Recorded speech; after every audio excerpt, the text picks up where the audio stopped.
тынчтык митингди ошол форумдан дагы көргөнүм жок. Ак үйдүн алдында жана Ак үйгө келе жаткан адамдардын арасында эч кимиси тынчтык митинг жөнүндө ою дагы болгон жок, ниети дагы болгон жок. Ал жерде болгону биздин максатыбыз Ак үйгө штурм болчу. Форумдан ошондой чакырыктар, ураандар болуп атты. Ак үйдү басып алабыз, Бакиевтерди кууп чыгабыз, чыкпаса өлүгүн алып чыгабыз өлтүрүп деген. Анан ошол чакырык, ошол ураанды угуп келген ошол адамдардын арасында биринде дагы бир тынчтык митинги жөнүндө ой болгон жок.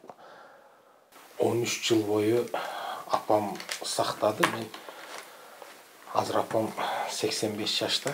2010-жылы барып эле апам колуна тапшырдым эле. Апам 12 бала төрөгөн баатыр эне. Анан бул эмне дейт, мен айттым эле ошондо бир уяттуу кишинин буюму, ал бир узакка кетти. Анан мага аманат кылып сактап койду деп таштап кетти эле десем, апам 13 жыл бекитти ушул буюмду. 2023-жылы 10 апрелде бир тойго келип калды Бишкекке. Анан апам ошондо алганча келиптир. Анан баягы уяттуу киши келди дейт. Мен болсо аны таптак унутуп эсимен чыгарып коюптмун. Анан кайсыл апа кимди айтып атасыз деп. Анан апам ушул буулуп түйүлгөн нерселерди алып чыгып, могу буюмдун ээси келдиби, сактап кой дедиң эле. Мен деле карып калдым. Сен өзүңө берейин, анан тиги киши келсе өзүң берерсиң деп 13 жыл сактап, апам кайра кайтарып алып келди. Эми апам түшүнбөйт эле бул кимдин кандай буюм экенин. Бул ошол пакет оролгон нерселер бүт ошол апам уруп, апам 13 жыл сактады. Мына ошол кездеги президент Курманбек Салиевич Бакиевдин төш белгиси, президенттик штандарты. Быйыл 14 жыл болуп атат. Биз мыйзамсыз мамлекеттик төңкөрүш кылып ушундай ишке барганыбызга эми бир мүмкүнчүлүк болсо ушул президенттик штандартын кайтарып берип коеюн деп жүрөм. Бул президенттик штандарт биринчи президент Аскар Акаевде болгон эмес. Экинчи президент Курманбек Салиевичтики мына бул.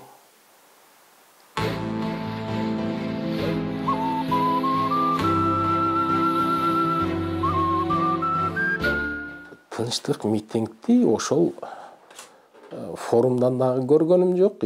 Ак үйдүн алдында жана Ак үйгө келе жаткан адамдардын арасында эч кимиси тынчтык митинг жөнүндө ою дагы болгон жок, ниети дагы болгон жок. Ал жерде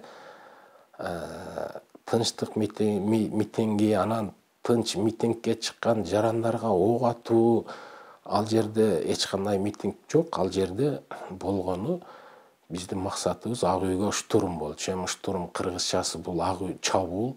Биз Ак үйгө чабуул жасадык. Ал жерде митингге чыгып бир плакат көтөрүп, же болбосо ошол кездеги өлкө жетекчисине болгон нааразычылыгын, же болбосо анын жүргүзүп аткан саясатында нааразы болгон бир дагы сөз болгон жок ал жерде. Бир плакат, лозунг көтөргөн адам болгон жок. Ал жер митинг болгон жок. Анан диванный эксперттер, анан ошол окуяны бурмалап башка өңүттө, башка нукта көрсөтүүнү каалагандар өздөрүнө карап, анан бурмалап айтып атышат. Айрыкча кийин ошол окуядан кийин бийликке келген убактылуу өкмөт. Булар дагы ой, мына тынч митингге чыгышты эле, анан тынчтык эле митинги болчу деп ал жерде дагы бир баса белгилеп айтып койгон. Эч кандай тынчтык митингиси болгон жок. Болуш дагы мүмкүн эмес эле ал жерде. Ал жерде бир эле максат ошол Ак үйгө штурм, Ак үйгө чабуул болчу. Мисалы, ошол убакта электр энергиясы кымбаттап, анан дагы эмне деген ал жөнүндө сөз болгон жок. Ошол форумдан ошондой чакырыктар, ураандар болуп атты. Ак үйдү басып алабыз, Бакиевтерди кууп чыгабыз, чыкпаса өлүгүн алып чыгабыз өлтүрүп деген. Анан ошол чакырык, ошол ураанды угуп келген ошол адамдардын арасында биринде дагы бир тынчтык митинги жөнүндө ой болгон жок.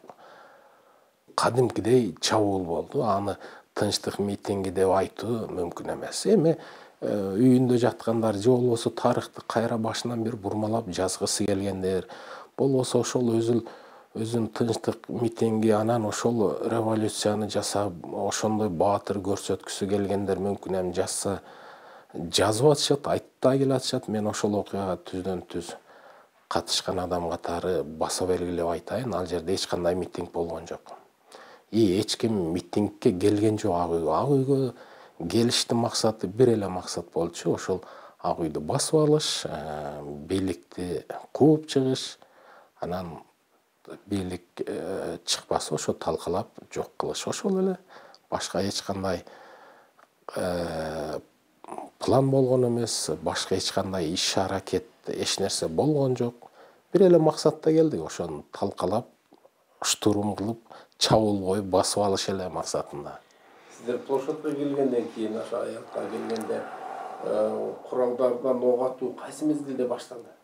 Куралдардан ок атуу ошол Борбордук аянттан милиция кызматкерлерин кууп чыккандан кийин куралчан топ, ошол курал көтөргөн адамдар, ал жерде жанагы согуштук РПГ-7 деген куралдарды көтөрүп жүрүштү. Жанагы Дегтярев деген көзгө атар мылтыктарын, автоматтарды көтөрүп жүрүштү. Жана милиция кызматкерлерине тиешелүү ошолор көтөрүп жүрсө керек, кыска кундактуу автоматтарды көтөрүп, алар качан ошол куралдарды көтөрүп алып келип, ак үйдүн тосмосунан ак үйгө багыттап, Бакиев кетпесең баары бир сени жок кылабыз деп, анан ошол куралчан топтордун ок атуусунан кийин анан ок атуулар башталды. А мен ага чейин эле тарых музейинин күн чыгыш тарабына келип, эми мен 2005-жыл 24-мартта ошол 6-7 этажды кайтарып, ошону жакшы билгендигим үчүн, кайсы жерде президент отурат, кайсы бөлмөсү эс алуу бөлмөсү, кайсыл бөлмөсү тамактануучу бөлмөлөрүн жакшы билгендиги үчүн мен ошол ак үйдүн 7-этажынын президент олтура турган терезесин болжолдоп туруп, ошол автомат Калашниковдон терезесине карай 2 ок чыгардым мен. Тарых музей жактан? Тарых музейинин күн чыгыш тарабынан.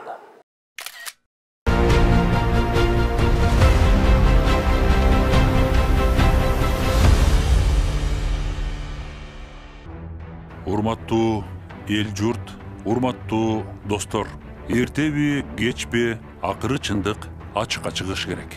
Мен Аметов Тынчтыкбек Кубатович 1973-жылы Ош облусунун Каракулжа районуна караштуу Кызылжар айылында туулгам. 4 баланын атасымын. Азыркы учурда Бишкек шаарында жашайм. 2 революцияга активдүү катышкан жарандык активистмин. Анда кеп башынан болсун. 2005-жылы Аскар Акаевди бийликтен кубалаганда ак үйдү алгандардын биринчи катарында жүрдүм. Бул сөзүмдү биринчи ирет сүрөт жана ошол күндөрү менин жанымда жүргөн балдардын баардыгы тастыктап беришет. 24 март 2005-жылы Аскар Акаевдин кабинетине кирип, жумушчу столунда отуруп, сүрөткө түшкөм. Биз ак үйдү алгандан кийин Раматылык Руслан Шаботоев башында турган спортсмендер пайда боло калышып, чыккыла. Биз ак үйдү кайтарганы келдик. Бизди Атамбаев жиберди дешти. Сен кимсиң деп биздин балдар менен Шаботоевдин балдары кагыша түштүк. Башка балдар бизди ажыратып калышты. Болуптур деп алар менен тил табышып, алар 5-кабатка чейин, биз 6-7 кабаттарды кайтармай болдук. Ошентип, бир аптанын ичинде 6-7 кабаттарды коён жатагына чейин билип калдым. президент кайсыл кабинетте отурат, кайсыл бөлмөдө тамактанат, кайсыл бөлмөдө элди кабыл алат, иши кылса баарын көрүп алдым. Бир аптага жакын убакыт ошол жерде жашадык. Ошентип президенттик шайлоо өтүп, Бакиев президент болуп шайланды. Мен 2008 жылга чейин ар кандай майда чүйдө иштерде иштеп жүрдүм. 2008 жылы Астанага кетип, үй бүлөм менен жакшынакай бизнес уюштуруп алдым.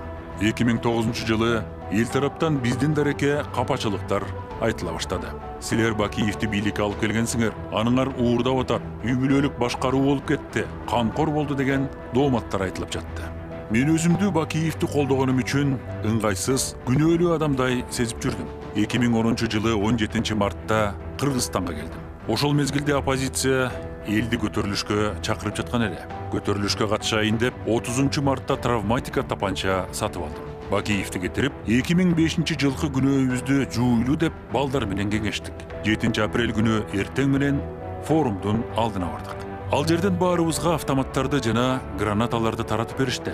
Менин травматикалык тапанчам оюнчук болуп калды. Ак үйдү штурм кылгыла, кандай гана болбосун бийликти алышыбыз керек дешти.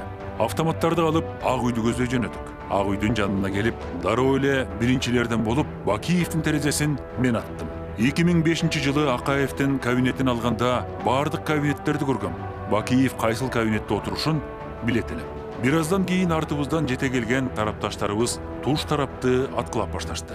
Курал колдонгонду билбейби, же атайыбы, Айтор алдыда жүргөн элдерге ок тийип жыгылып жатышты. Мен курал колдонгонду билбегендер атпагыла деп кыйкырып жаттым. Андай учурда эч ким бири-бирин укпайт экен. Бир маалда бир топ милиция элди кубалаш үчүн ак үйдүн алдына келишти. Элдин арасынан бирөө баягы форумда таратылган гранатаны милиция тарапка ыргытты. Кийин билсек, ыргытылган гранатадан 2 милициянын буту жулунуп кетиптир. Бир аздан кийин ак үйдүн чатырынан бизди карай ок ата башташты. Карасак снайперлер экен. Алар менен түшкө чейин атыштык.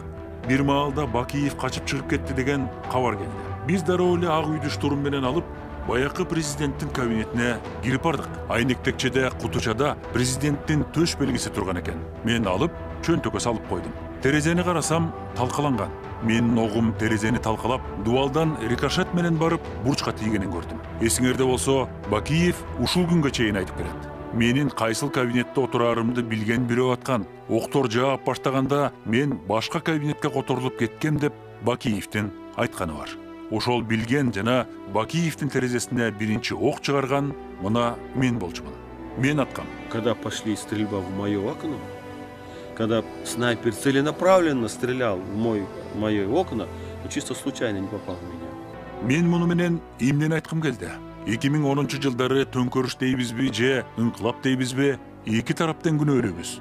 Биз курал жарак менен келип, мамлекеттин кайтаруусунда турган ак үйдү туш тараптан аткылап кирсек, 2 милициянын бутун жула граната ыргытсак, анан бийлик бизди карап отурат беле. Жооп кылып бизди карай ок атты. Мен Бакиевдин бийлигин актабаймын. Күнөөсү тоодой. Бирок калыстык үчүн айтып жатам. 89 баланын баары ак үй тараптан атылган октон өлдү деген бул жалган. Муну моюнга алышыбыз керек. Мен өз көзүм менен көргөн киши катары айтам. Жарымы курал колдонгонду билбеген форумдан келген адамдар тараптан каза болгондор. Бул маселе боюнча көп талаш тартыштар болуп келди. Соттордо айтып жаттык. Аны жакшы билесиңер. Сен эмне муну мурда айтпадың дешиңер мүмкүн. Мурда мени камап коет деп айтпай жүрдүм. 2020 жылы бийлик алмашкандан кийин бул бийлик кандай иштейт экен деп сыртынан байкап жүрдүк. Көп иштер алдыга жылып, калыстык орногонуна көзүм жетип, ичим жылып, былтыртан бери президент Садыр Жапаровго жазылып, кире албай жүрдүм. Бир жыл дегенде араң кече кабыл алуусунда болуп, баарын төкпөй чачпай айтып бердим. Бакиевдин президенттик төш белгисин сизге белек катары берейин деп берсем, мен муну эмне кылмак элем? Алып барып музейге өткөрүп бер деп жардамчысына берип койду. Мен 14 жыл бою сары майдай сактап жүрдүм. Канча киши сурап, $5000 $10,000 чейин сат дегендер болду. Себеби алтын менен күмүштөн жасалган экен. Сатпай койдум. Мен президент Садыр Жапаровдун сөзү боюнча музейге тапшырып бердим. Эми 8 апрелге келели. Түзүлгөн убактылуу өкмөт 10 чакты баланы курал жарактар менен Бакиевди өткөрбөйсүңөр деп ак жол постуна жиберди. Бакиевдер өтсө кармагыла деген көрсөтмө болду. 1-2 күн турдук. Бакиевдер өткөн жок. Кайрадан өкмөт үйүн кайтарууга алдык. Дүйшөн Чотонов экөөбүздү Ошко жиберишти. Менин колума башка автомат беришти. Документи жок автомат экен. Бакиевдер эртең Ошко аянтка барышат экен. Мелис Мырзахматов эл топтоп берип жатыптыр. Сен Бакиевди ошол жерден атып сал. Эгер Бакиев кайра бийликке келсе, баарыбыз камалабыз. Ошон үчүн дароо ошол жерден көзүн тазалап салганыбыз жеңил болот дешти. Кимдер айтканын азырынча айтпай турайын. Этикага туура келбей калат. Керек болсо, тиешелүү адамдарга айтып берем. Биз Дүйшөн Чотонов менен Ошко келдик. Бакиевдер келди. Биз элдин арасында турабыз. Менин колтугумда 2 магазин толтура октору менен Калашников автоматы бар эле. Мен ыңгайлуу жерге турдум. Бир маалда Дүйшөн Чотонов кулагыма шыбырады. Бакиевди атпа, Бишкектегидей кан төгүлүп кетпесин деп токтотуп койду. Бир аздан кийин Бакиевдерди чогулган эл өздөрү эле кубалап жиберишти. Кыргызстандын түштүгүндө бир далай саясий окуялар болуп өттү. Мен убактылуу өкмөттүн мүчөлөрүнүн коопсуздугун сактоо максатында самолет, вертолет менен Ошко учуп барып жаттым. Мен аралашып жүргөн киши катары так кес айталам. Ар кимиси өзүнүн партиясына добуш алыш үчүн өзбектердин лидери сепаратисттер менен өзүнчө соодалашып, өзбектер болсо баш мыйзамга өзбек тилин киргизесиңер, Ошту автоном областы кылып бересиңер деген талаптарды коюп жатышты. Убактылуу өкмөттөгүлөрдүн кайбири макул деп, айрымдары каршы болуп атып, кыргыз-өзбек болуп Ош окуясы тутанып кетти. Бул окуяга убактылуу өкмөттүн мүчөлөрү күнөөлүү. Ячейкадагы акчаларды тоноп майкандашты. Убактылуу өкмөт өздөрү башкарган 10 жылдын ичинде өздөрүнүн ички ыйкы-тыйкысы, интригасы менен мамлекеттин кызыкчылыгын ойлонбостон өлкөнүн экономикасы мышык ыйлагыдай деңгээлге жетти. 2020 жылы 7 октябрда мамлекет башына келген Садыр Жапаров менен Камчыбек Ташиевдер командасы менен 3 жылдын ичинде болуп көрбөгөндө экономиканы көтөрүп, чоң-чоң ийгиликтерге жетишти. Экономиканы 3 эсе көтөрүштү. Демек, убактылуу өкмөт 10 жыл бою 3 эсе айырманы жеп жүрүшкөн экен. Бул деген жүздөгөн миллиард акчаларда. Ушундан улам убактылуу өкмөт алдамчылар экен, бизди жөн гана курал кылып пайдаланышыптыр деген тиянакка келип, былтыр президенттин кабыл алуусуна жазылган. Кудай насип этип, бир жума мурун кирип чыктым. Кыскасы 2010 жылдары апрель-июнь окуялары боюнча өз көзүм менен көргөн, өзүм катышкан тарыхый чындыкты төкпөй чачпай айтып бердим. Экинчи, мындай окуялар кайталанбасын деп өлкөбүз өнүккөн жана гүлдөгөн мамлекетке айланса экен деп Кудайдан тилеп жүрөм. Булардын бардыгынын майда чүйдөсүнө чейин эмнеге айтып жатам? Анткени кечээ Бишкекте чет элдиктер менен жаштарыбыздын ортосундагы чыр-чатак 2005-2010 жылдардагы окуяларды эске салды. Айрыкча 2010 жылдагы апрель жана июнь окуяларынын аягы чоң трагедия менен коштолгону маалым. Кыргыздар өлгөндүн өз шору деп бекер айтышпайт экен. Ошондо каза болгондорду, жоголуп же жабыркагандарды эстеген эч ким жок. Ошондуктан жаштарыбыз алардын ата-энелери сабак алсын, бөөдө жерден бузукулардын куралы, анын артынан курмандыгы болуп калбасын деген ой менен да кайрылып жатам. Бирөө болбосо дагы бирөө, чын эле кан төгүлүп кетиши мүмкүн деп туура жыйынтык чыгарар. Кудай сактасын. Бирок кечээки окуяларды токтотуп кала албай кан төгүлүп кетсе, бармагыңарды 1000 кесе тиштегенден пайда чыкмак эмес. Ошондуктан андай нерсеге чагымчылдыкка жол бербөө керек. Анткени жаңыдан өлкөбүздө стабилдүүлүк, туруктуулук орноп келе жатканда башка кошуна жана дүйнөлүк мамлекеттер менен тең ата сүйлөшүп, бул мезгилге чейин жылдап чечилбей келе жаткан көйгөйлүү маселелерибизди чечүүгө зор аракеттер болуп атканын көрүп жатабыз. Биз дагы өлкөбүздүн өнүгүшүнө салым кошолу. Эч болбосо жолтоо болбойлу. Азыркы чалкеш заманда мамлекетибиздин бүтүндүгү үчүн бир жакадан баш, бир жеңден кол чыгарып, президентибиз Садыр Жапаровго дем күч берип, колдон келген жардамыбызды берели. Ички, тышкы чагымчылдарга алданбайлы. Худой мир лучше доброй войны дегенди эстен чыгарбайлы достор. Сиздерди урматтоо менен 2005 жыл 24 март, 2010 жыл 7 апрель жана Ош окуясынын катышуучусу жана түздөн түз күбөсү Аметов Тынчтыкбек Кубатович.